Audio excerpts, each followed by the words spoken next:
smelled like mildew. Anyways, a week later, there's this party going on for freshmen, and she goes, but I stay in because I had a migraine. I told her that when she comes back, can she keep the light off? Now it's 2 a.m., and she comes back in very loud, uses the bathroom, then goes to sleep. And now I'm up, so I got up to use the bathroom too. When I sit down on the toilet, I feel something very squishy. It was dark because, like I said, I had a migraine. I get up, turn the light on, and I was sitting in her shit. Story time about the psycho neighbor that stalked me. So, when I graduated college, I moved into a new apartment.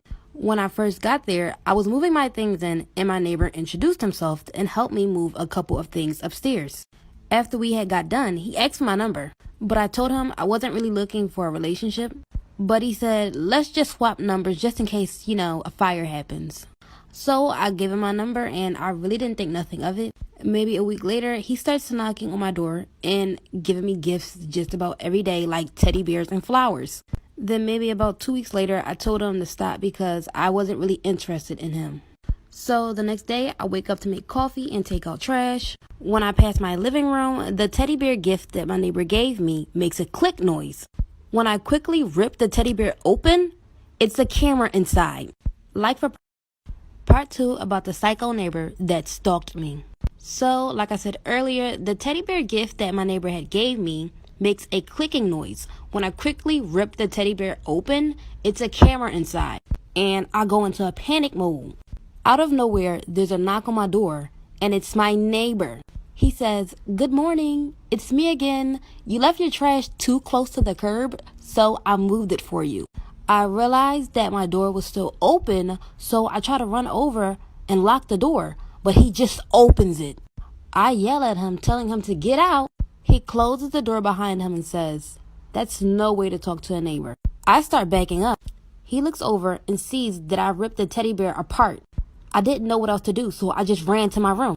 And he chases after me and pulls my hair. Like for part 3. Part 3 about the psycho neighbor that stalked me. So, he comes in, I run into my room, and he chases after me. Before I could get up, he pulls onto my hair and starts dragging me towards the kitchen.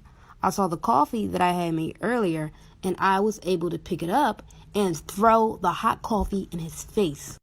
He starts screaming loud, and I took that chance to run into my room and lock the door. I immediately start calling the police. And from there, it sounded like he ran out of my apartment.